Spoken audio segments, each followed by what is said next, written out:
ગુજરાતી ફિલ્મો જોતી વખતે છે ને હું ઘણું એવું ધ્યાન રાખું છું કે નાની નાની વસ્તુ છે આપણે ઇગ્નોર કરીએ અને ફિલ્મમાં મેકર્સે નવું શું બતાવવાની ટ્રાય કરી છે, મેકિંગમાં શું નવું નવી રીતે બતાવવાની ટ્રાય કરી છે, અથવા તો મેકિંગમાં જે રેગ્યુલર વસ્તુ છે એ નવી રીતે કઈ રીતે બતાવવાની ટ્રાય કરી છે, એ ફોકસ એના પર કરું અને એ વસ્તુને હું રિવ્યૂમાં બોલું. અને જે કાંઈ નાનું મોટું હોય અથવા તો જે કાંઈ ઇગ્નોર કર્યા જેવું હોય, આ બધું ઇગ્નોર કરું. આવી હંમેશા ટ્રાય કરું છું, પણ લગભગ હું નિષ્ફળ જ રહું છું. ખબર નહીં કેમ, પણ નથી મજા આવતી. એમાં 2026ની શરૂઆત તો એટલી ખરાબ થઈ છે ને કે એની કોઈ સીમા જ નથી. ક ખ ગ ઘ આ નામની મેં ફિલ્મ જોઈ. પહેલું જ પગથિયું.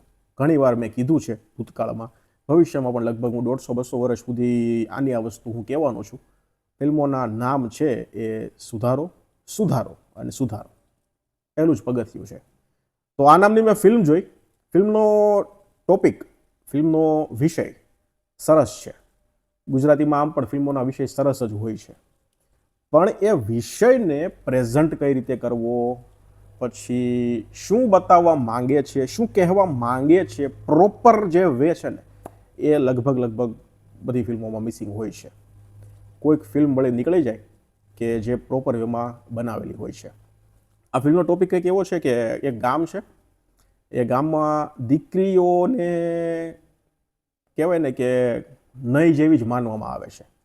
દીકરીઓને કોઈ માન સન્માન નહીં, એને ભણતરથી દૂર રાખવી, નાની ઉંમરમાં એના લગ્ન કરાવી દેવા, નાની ઉંમર હોય છતાં એને દીકરીની જેમ નહીં રાખવાની ને એને એમ તરછોડી મૂકવાની ને એને ઘરના કામ જ કરાવવાના, એ રીતનું ટૂંકમાં જે પહેલાં આ બધું હતું ને વર્ષો પહેલાં. તો એવા ગામની આ સ્ટોરી છે.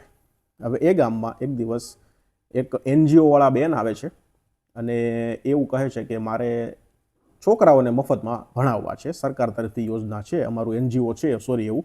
તો એમાં અમે લોકો છોકરાઓને, છેવાડાના ગામડાઓમાં છોકરાઓને મફતમાં ભણાવીએ છીએ જેથી એનો વિકાસ સારો એવો થઈ શકે. આવી રીતે એક પ્રપોઝલ લઈ અને એક બેન આવે છે અને સરપંચ છે એની પાસે પરમિશન લે છે, પણ સરપંચ એ કહેવાય ને કે નકટો હોય છે આમાં, કે એને પણ દીકરીઓ ભણે એમાં જરાય રસ નથી અને સરકારી જે બધી સ્કીમ હોય છે એમાંથી પૈસા કઈ રીતે ખાવા અને એ સ્કીમનો લાભ ગામના લોકોને કેવી રીતે ના મળે, બસ આ એનો એક જ ધ્યેય. એટલે છેલ્લી ક્વોલિટીનો માણસ. હવે એ માણસ પાસે પેલા બેન પ્રપોઝલ લઈને જાય છે કે અમે લોકો આવી રીતે ભણાવવા માંગીએ છીએ. પછી એ પરમિશન પણ આપે છે, પણ એની કંઈક કન્ડિશન હોય છે. હવે આ કન્ડિશનમાં કઈ રીતે એ લોકો કામ કરશે અને કઈ રીતે સ્ટોરી આગળ વધશે એ જ છે. એટલે ટૂંકમાં એ રીતનું છે કે દીકરીઓ જે છે ને એને માનવામાં જ નથી આવતી કે આ ભાઈ કોઈ પ્રકારની માણસ છે. હું એમ કહીશ આ દીકરીઓ માણસ જ નથી એવું માનવામાં આવે છે. તો હવે આગળ કઈ રીતે આ સ્ટોરી વધશે અને શું મેસેજ આપશે આ ફિલ્મ, એ જોવાનું છે. ટેકનિકલી વાત કરીએ ને તો ફિલ્મ ટેકનિકલી તમામ પાસાઓમાં નિષ્ફળ છે. ફિલ્મનો 1 કલાક અને 50 મિનિટ અરાઉન્ડની છે, પણ છતાં ફિલ્મ જોવાનો કંટાળો આવે છે. કંટાળો એટલા માટે આવે છે કે ફિલ્મનો સ્ક્રીન પ્લે ધીમો નથી. ફિલ્મ જે રીતે બનાવવામાં આવી છે અને જે રીતે સીન શૂટ થયા છે, જે રીતે તમારી સામે સ્ટોરી પ્રેઝન્ટ કરે છે, એ જોવાનો કંટાળો આવે છે. કલાકારોની એક્ટિંગની વાત કરીએ તો મોનાબેન સિવાય લગભગ મને કોઈ આ ફિલ્મમાં ઇમ્પ્રેસ નથી કરતું. સરપંચની વાત કરું ને તો એટલું ખરાબ પ્રદર્શન કર્યું છે. જ્યારે સરપંચ સ્ક્રીન પર આવશે ને ત્યારે એમ થઈ જાય છે કે યાર આ જલ્દી સીન પૂરો થાય ને તો સારું. એનું કારણ એ છે કે એની જે ડાયલોગ ડિલિવરી છે ને અને એને જે રીતે અવાજ કાઢીને બોલવાનું કહેવામાં આવ્યું છે ને એના કારણે હમજો એકની એક વસ્તુ રિપીટ થયા કરે ને એટલે એક સમય એવો આવે કે તમારું મગજ છે ને દુખવા માંડે, માથું નહીં મગજ દુખવા માંડે. એટલે એની જે એક શૈલી આપવામાં આવી છે કે તમારે આ શૈલીમાં ડાયલોગ બોલવાના છે, એટલે એ શૈલી બહુ ખરાબ છે. પછી સરપંચના દીકરાનું જે પાત્ર કરેલું છે એની એક્ટિંગ પણ બહુ ખરાબ છે. કેટલા નામ લઉં હું. એક ભાવિની બેન છે એનું કામ સારું છે અને એક મોનાબેન છે એનું કામ સારું છે. પછી એક કેમિયો છે હિતુભાઈનો છેલ્લે, તો એનું કામ પણ સરસ છે. એના સિવાય બાકી કલાકારોની એક્ટિંગની વાત કરીએ તો મને બિલો એવરેજ લાગી. એક્ટિંગની દ્રષ્ટિએ પણ ફિલ્મ ખરાબ છે, મ્યુઝિકની દ્રષ્ટિએ પણ ફિલ્મ ખરાબ છે, લોકેશન પણ ઠીકઠાક છે, મ્યુઝિક, બીજીએમ આ બધું હાવ એટલે હાવ બિલો એવરેજ છે. અને સીનમાં ઘણા બધા લૂપ હોલ્સ છે. હવે જો એટલું બધું કહીશ ને તો પછી વિડીયો લાંબો થઈ જશે. એક સીન તમને કહું તો શરૂઆતનો જ સીન છે. દીકરી છે એ આવે છે, દીકરીના પપ્પા છે એ ખેતરથી આવી અને ભાવિની બેન એટલે કે એના મમ્મીની બાજુમાં બેઠા હોય છે. સામેથી દીકરી આવે છે, રસોડામાંથી દીકરો અને એના મમ્મી આવે છે. એટલે એ રસોડામાંથી આવતા બતાવે છે. એટલે ભાવિની બેન છે એ પેલો દીકરો રસોડામાંથી આવે છે અને એને ખભા પર એના મમ્મીનો હાથ હોય છે. તો ભાવિની બેન દીકરા સામું જોઈને કહે છે કે ઓ મારો લાલિયો એવો ને ખુશ થઈ જાય છે. અને પાછળની બાજુ દીકરી ઊભી હોય છે.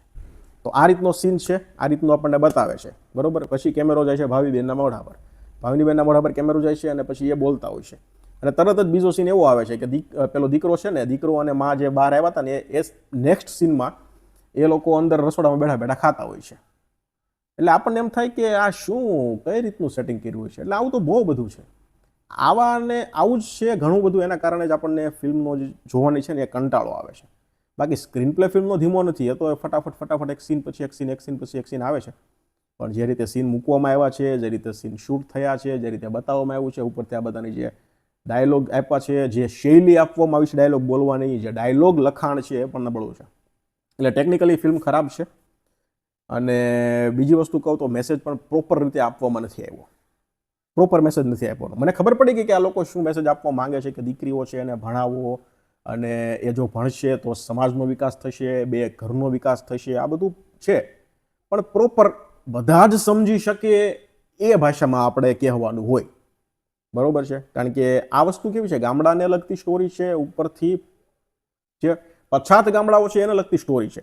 એટલે આપણો ધ્યેય એક હોવો જોઈએ કે ચાલો શહેરના લોકો તો કદાચ ભણેલા ગણેલા હોય ને એ લોકો સમજી જાય, પણ આપણો ધ્યેય એ હોવો જોઈએ કે આપણી જે વાત છે એ કોઈ અભણ વ્યક્તિ પણ મારી ફિલ્મ જોવે તો એને આમ આસાનીથી ખબર પડી જવી જોઈએ કે હું શું કહેવા માગું છું. એટલી સરળ ભાષામાં ફિલ્મ બનાવવી પડે. તો આનો અભાવ છે. આ રીતનું છે. હું તો તમે રેકમેન્ડ નહીં કરું કે ફિલ્મ તમે જોવો. મને તો ફિલ્મ બિલો એવરેજ લાગી. તમારા નજીકના થિયેટરમાં ચાલતી હોય અને તમારે જોવાની ઈચ્છા હોય તો તમે જોઈ શકો છો, પણ હું તમને ફિલ્મ રેકમેન્ડ નહીં કરું. ધન્યવાદ.